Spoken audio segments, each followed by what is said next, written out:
ಅಂತರಗಟ್ಟೆ ದುರ್ಗಾಂಬಾ ದೇವಿ ಜಾತ್ರೆ, ರಾಸುಗಳಿಗೆ ತಕ್ಷಣದ ಪ್ರಥಮ ಚಿಕಿತ್ಸೆ, ಅಜ್ಜಂಪುರ ಲಯನ್ಸ್ ಕ್ಲಬ್ ಮಾನವೀಯ ಕಾರ್ಯಕ್ಕೆ ಭಕ್ತರಿಂದ ಶ್ಲಾಘನೆ. ಅಜ್ಜಂಪುರ ಇತಿಹಾಸ ಪ್ರಸಿದ್ಧ ಅಂತರಗಟ್ಟೆ ದುರ್ಗಾಂಬಾ ದೇವಿ ಜಾತ್ರಾ ಮಹೋತ್ಸವಕ್ಕೆ ರಾಜ್ಯದ ವಿವಿಧ ಭಾಗಗಳಿಂದ ಸಾವಿರಾರು ಭಕ್ತರು ಪರಂಪರೆಯಂತೆ ಎತ್ತಿನ ಗಾಡಿಗಳ ಮೂಲಕ ಆಗಮಿಸುವುದು ರೂಢಿಯಾಗಿದೆ.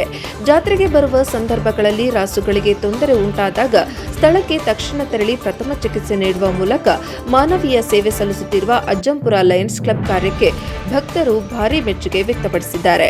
ಈ ಕುರಿತು ಮಾಧ್ಯಮದೊಂದಿಗೆ ಮಾತನಾಡಿದ ಅಜ್ಜಂಪುರ ಲಯನ್ಸ್ ಕ್ಲಬ್ ಅಧ್ಯಕ್ಷರಾದ ಜಿಎಂ ಪ್ರಕಾಶ್, ಕಳೆದ ವರ್ಷವೂ ಇದೇ ರೀತಿಯಲ್ಲಿ ರಾಸುಗಳಿಗೆ ತಕ್ಷಣ ಪ್ರಥಮ ಚಿಕಿತ್ಸೆ ನೀಡಿದ್ದರಿಂದ ಅನೇಕ ರಾಸುಗಳ ಜೀವಹಾನಿ ತಪ್ಪಿಸಲು ಸಾಧ್ಯವಾಯಿತು.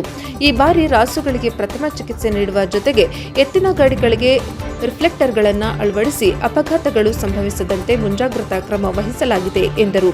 ಜೊತೆಗೆ ರಾಸುಗಳಿಗೆ ಕುಡಿಯುವ ನೀರಿನ ವ್ಯವಸ್ಥೆ ಸೇರಿದಂತೆ ಜಾತ್ರಾ ಮಹೋತ್ಸವ ಸುಗಮವಾಗಿ ನಡೆಯಲು ಹಲವು ಸೇವಾ ಕಾರ್ಯಕ್ರಮಗಳನ್ನು ಆಯೋಜಿಸಲಾಗಿದೆ ಎಂದು ತಿಳಿಸಿದರು.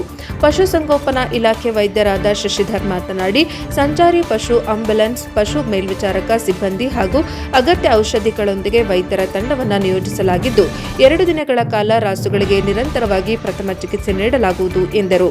ಅಜ್ಜಂಪುರ ಪೊಲೀಸ್ ಠಾಣೆ ಇನ್ಸ್ಪೆಕ್ಟರ್ ವೀರೇಂದ್ರ ಮಾತನಾಡಿ, ರಾಸುಗಳಿಗೆ ಪ್ರಥಮ ಚಿಕಿತ್ಸಾ ಸೌಲಭ್ಯ ಒದಗಿಸುವುದು ಮಹತ್ತರ ಕಾರ್ಯವಾಗಿದ್ದು, ಈ ನಿಟ್ಟಿನಲ್ಲಿ ಅಜ್ಜಂಪುರ ಲಯನ್ಸ್ ಕ್ಲಬ್ ಕೈಗೊಂಡಿರುವ ಸೇವೆ ಶ್ಲಾಘನೀಯ.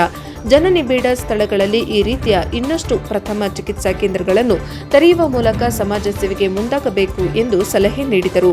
ಈ ಸಂದರ್ಭದಲ್ಲಿ ಅಮೃತ ಮಹಲ್ ತಳಿ ಸಂವರ್ಧನಾ ಕೇಂದ್ರ ಅಜ್ಜಂಪುರದ ಉಪನಿರ್ದೇಶಕರಾದ ಡಾ ಪ್ರಭಾಕರ್, ಚಿಕ್ಕಮಗಳೂರು ಜಿಲ್ಲಾ ಪಶುಸಂಗೋಪನಾ ಇಲಾಖೆ ನೌಕರರ ಸಂಘದ ಜಿಲ್ಲಾಧ್ಯಕ್ಷ ಡಾ Govindappa, DYSP Parashuram, Lions club ಕಾರ್ಯದರ್ಶಿ ಸತೀಶ್, ಉಪಾಧ್ಯಕ್ಷ ಶಿವಮೂರ್ತಿ ಹಾಗೂ ಸದಸ್ಯರಾದ ಮಾಲತಿ, ವಿಜಯಕುಮಾರಿ, ಸಿದ್ದೇಗೌಡ, ವಿಶ್ವನಾಥ್, ಎಂ ಕೃಷ್ಣಮೂರ್ತಿ, ಏಕಾಂತ, ಶೋಭಾ, ಮಂಜುನಾಥ್, ಎಂ ಹೊಸಳ್ಳಿ, ನಾಗಭೂಷಣ್, ಯೋಗೇಶ್ ಸೇರಿದಂತೆ ಹಲವರು ಉಪಸ್ಥಿತರಿದ್ದರು. ವರದಿ ಪ್ರದೀಪ್ ಹೆಚ್ಚಿ, ತರೀಕೆರೆ, NKS TV4.